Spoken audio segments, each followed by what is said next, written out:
Hi everyone, I'm Augustana Athletics Director Josh Morton. As always, continuing a Viking Days tradition, Coach Tracy Hellman, head cross country, director of track and field and cross country. Here we are, Viking Days already. Usually we're somewhere on campus, like the one year we were in the Froyland, remember? Yep. And here we are at the Midco Media Center. Love this place. It's brand new on campus, part of the multimedia entrepreneurship program. But a gift from Midco set this whole thing up. So we're in our mini studio, we'll call it, Sure. Coach. So here we are, early October. I know you start to set your sights toward conference, but let's talk Twilight first, because every year it's one of those signature events at Augustana. I know the work that goes in, and I know the relief when it's over. Yeah. But what was Twilight like this year? Twilight was a meet where I forgot how big and how exciting it is because we had that year Yep. break, and it was our best one we've ever had in terms of the turnout, in terms of I feel like the organization went really well. The racing was really pretty nice. We had an individual champion, so that was really always fun to have that happen.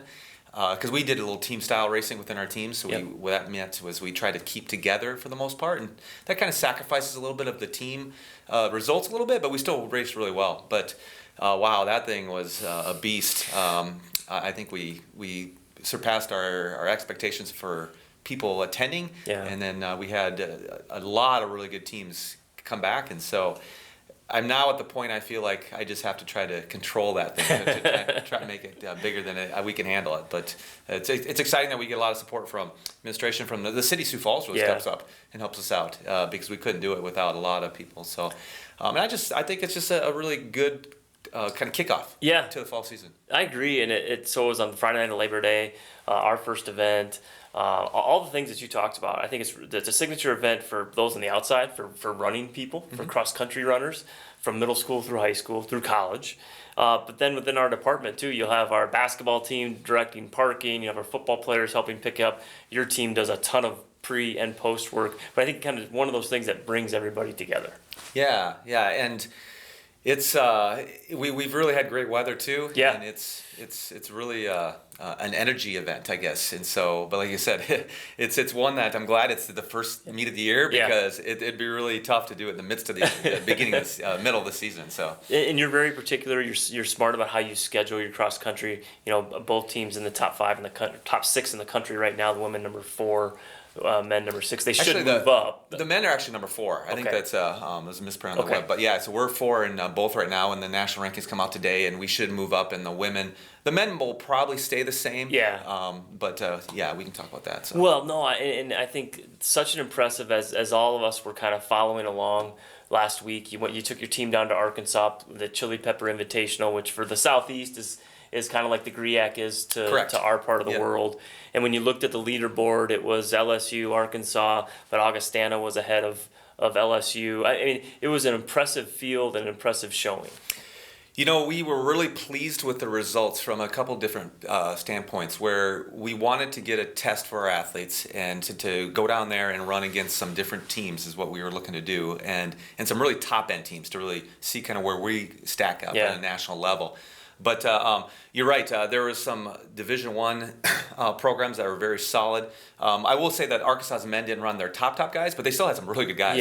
Their women ran their top girls, but LSU ran their top kids. Texas Tech ran their top kids. A lot of the Southland kind of conferences ran some really top kids, and I think that speaks volumes for Division II and the level that we're at right now too, because you also had Colorado School Mines, us, Western State of Colorado. You had some really good Division II schools that showed up, and I think it shows the parity of the NCAA in a lot of ways. There's really good teams at every level, but what's really neat about that Arkansas event, the Chili Pepper, they run everybody together, and so you really get it to measure yourself against the best, and that's really fun to see. I know, and you've never been afraid of that, and I mentioned your scheduling philosophy, and your next meet is now a conference meet. Correct. And now it really starts to heat up, doesn't it? It does, and we pride ourselves in that. We talk about amongst our team that we're a November team, and I've always told my teams this, that we always want to run well early in the year and throughout the whole year, but people remember what you do in championship meets, and we have another thing I say is like nobody remembers what you do in September, but everybody remembers what you do in November, and because it's the end of the accumulation, right? And so I think in other sports it's kind of a build throughout the season because you have to kind of have your standings and you have to qualify for tournaments. Where in cross country, it really stems down to getting your teams and your individuals peaked for the end of the year. Yeah. And there's an art with that. You have to have some understanding of like how hard you can push your kids early in the year and then build as we go. But we're in a really good spot right now. We're trending in the right direction. We have 7 weeks to the national championships, and I feel very optimistic that we can do some big things. No, that's great. And the 10-year anniversary as the women's national championship team of 2011 went into the Hall of Fame this year too. Yeah, it's weird because that would happen this year, and there's these similar kind of feelings where our teams are at that level, and so it's. I think in every sport you go in cycles, right? And I think we're in a good cycle right now where we got some really good upperclassmen.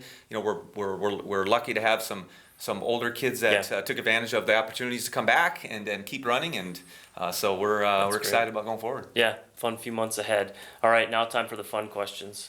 So think back, you're recruiting Tracy Hellman as a high school athlete. What's he like? Describe yourself. I don't.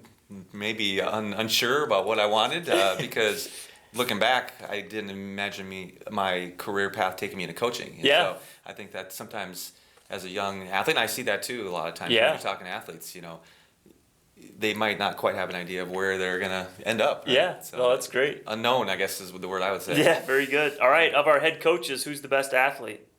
The best athlete? Ooh, I don't. Can I plead the fifth? Because I don't want to get in trouble with the.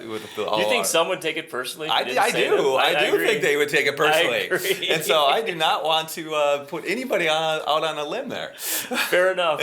Fair enough. If you could coach another sport, what would it be? Soccer. Oh, quick answer. Yeah, easy. Yeah. That's right. You are an MLS fan. I know that. My wife's still a season ticket holder for the Portland Timbers. Awesome. And so I love going to the soccer matches, all matches, but at the highest level, those are really fun. I've never been a Premier League game. Coach Barkas probably has done that, but that'd be on my list. So, oh, very good. All right. Coach Hellman, best of luck as you finish the season here in the next 7 weeks. Appreciate it. Thank you. All right.